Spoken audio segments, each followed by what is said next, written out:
नमस्कार दोस्तों, मैं हूं आपका दोस्त विक्रम सिंह ठाकुर। आज मैं बात करूंगा उत्तर प्रदेश की उस बेटी के बारे में जिसने मंगलवार को अस्पताल में दम तोड़ दिया। आज मैं देश से पूछना चाहता हूं, क्या बेटी होना पाप है? क्या बेटियों को इस संसार में जीने का कोई अधिकार नहीं है?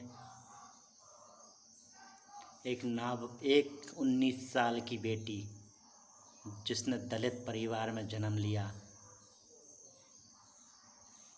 उसके साथ गैंगरेप करके उसको कई चोटें दी गईं, उसकी पसली को तोड़ दिया गया, उसकी जीभ काट दी गई।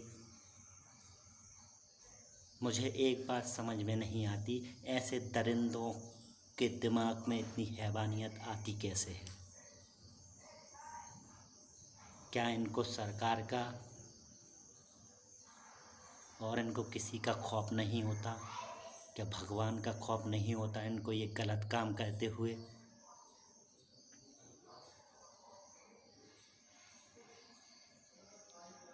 उस बेटी की अस्पताल में मौत हो गई। अभी उसकी ज़िंदगी शुरू ही हुई थी कि इन दरिंदों ने उसकी ज़िंदगी ख़त्म कर दी।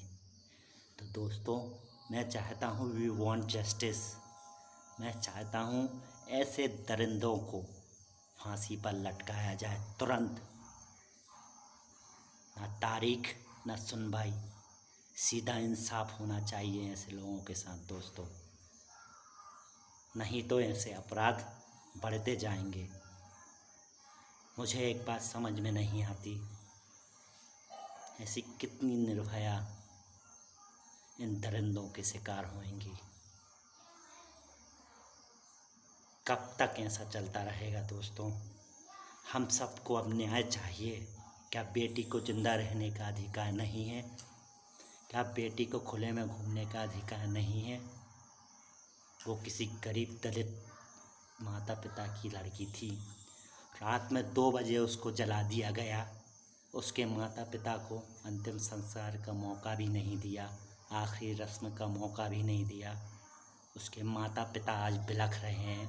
मैं पूछना चाहता हूँ उत्तर प्रदेश की उस पुलिस से, उस सिस्टम से, कि अगर आपकी बेटी के साथ ऐसा होता और आपकी बेटी की चिता भी आपको नहीं मिलती, फिर भी आप ऐसा कहते? क्या आप लोगों के अंदर का इंसान मर चुका है? मुझे तो ये भी समझ में नहीं आता। हमें न्याय चाहिए और चाहिए। अब मैं चाहता हूँ कि ऐसे दरिंदों को फांसी हो, बस फांसी। क्योंकि अगर वो बेटी ज़िंदा नहीं है तो इन दरिंदों को भी ज़िंदा रहने का कोई अधिकार नहीं है। We want justice. और मेरा दोस्तों, आप सभी से प्रार्थना है कि आप भी उसके जस्टिस के खिलाफ आवाज़ उठाएं। जय हिंद।